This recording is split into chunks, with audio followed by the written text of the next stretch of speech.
Okay, so you've been holding out long enough. You've been waiting for Sony's greatest in the crop sensor, or you still have an old NEX5. This time, this is it, the a6500 4K video, touchscreen, and 5-axis in-body image stabilization. As always, if this video does help you out, please hit us up with a like button underneath, and don't forget to subscribe to the channel for future unboxings, tutorials, and frequently asked questions. And if you're ever in the Miami area, come by at Digital Goja showrooms to say hello to Adam and I.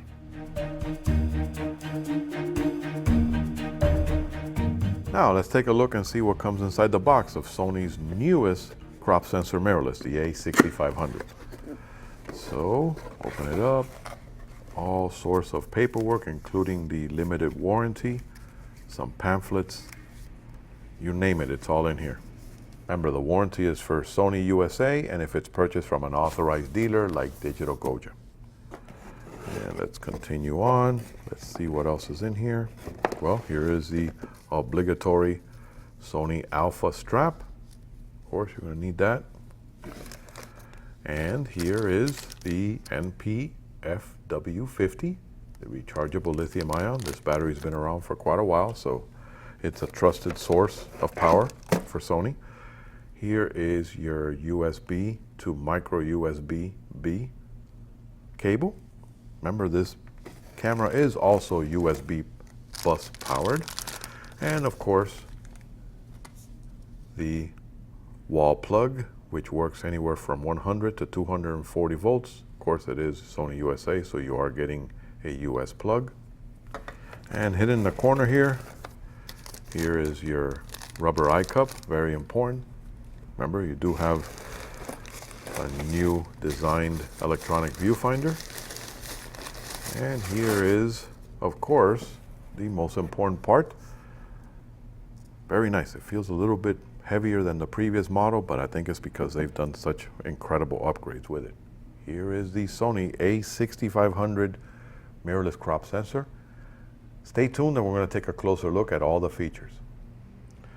So let's take a closer look at the Sony a6500 body. Remember, this is a 24 megapixel APS-C Exmor CMOS sensor. Has their new XGA Tru-Finder 2.36 million dot OLED electronic viewfinder. But the part that everybody's been waiting for is their new 3-inch tilting touch LCD. And the LCD is a touchscreen for your focus. So that means when I want to go ahead and focus on subject matter, I can actually go ahead and touch on the screen, and it brings it into focus right away for me. Remember, this does also record in full 4K, and that means that you have the capability of shooting 4K at 30 frames per second or full HD 1080p at 120 frames per second with full pixel readout. And of course, the processor gives you the capability of doing the slow and quick motion setting that allows you to do this with the ranging frame rates.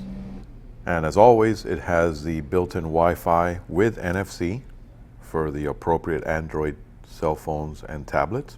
Plus, it has their new 4D focus with 425 face detect points. I mean, this guy can shoot up to 11 frames per second and at 51,200 ISO. So with those capabilities, Sony has put together a very rounded, all-around camera that allows you to do incredible stills and, of course, full Ultra HD video, all in a nice, compact, small package. And the important addition, which has been brought back now to the crop sensor lineup, is their 5-axis image stabilization, the SteadyShot, as they call it, built into the camera. So that means that any lens you put on here will have image stabilization, whether you're working with original Sony lenses or some lenses that are adapted to your Sony a6500. So if you are in the market for a very rounded and full-featured crop sensor camera in the mirrorless lineup, take a much closer look at the Sony Alpha a6500. Well, I hope you found this video to be helpful. If it did, Remember to hit me up with a like button underneath and subscribe to our channel for future tutorials, frequently asked questions, and unboxings. And don't forget, if you're ever in Miami, come say hello at Digital Goja showrooms. Happy shooting.